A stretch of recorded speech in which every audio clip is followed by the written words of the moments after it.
Bonjour et bienvenue dans cette nouvelle saison des trucs et astuces destinés aux utilisateurs Athena.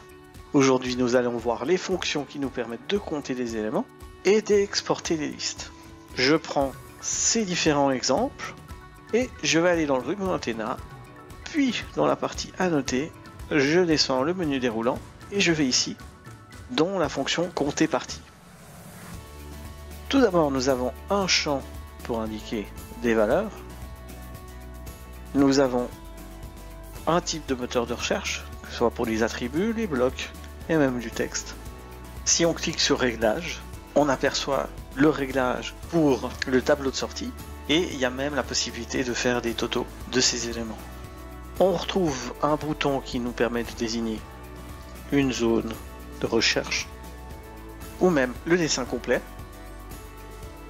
Un bouton qui nous permet d'aller chercher un échantillon d'exemples de recherche et un bouton compter par élément.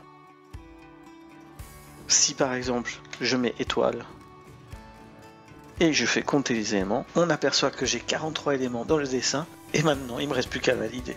Il me fait un tableau de tous les éléments qu'il aura trouvé dans le dessin.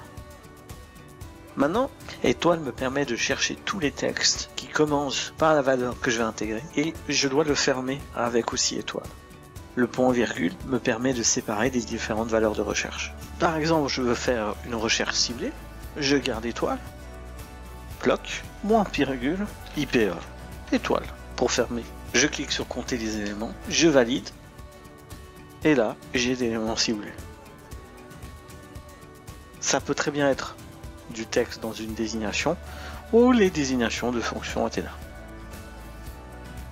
Je peux très bien aussi faire une recherche à partir d'un texte venant d'une seule ligne.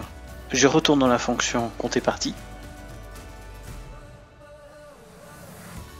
Et voilà, j'ai pu retrouver le nombre de mêmes mots utilisés dans mon espace objet. Et bien sûr, ces tableaux AutoCAD peuvent très bien être exportés. Toujours dans ce menu déroulant dans Annoter, il y a la fonction exporter tableau. Je sélectionne mon tableau, il est exporté dans le presse-papier, j'ouvre un Excel et CTRL-V, mes éléments sont tous exportés.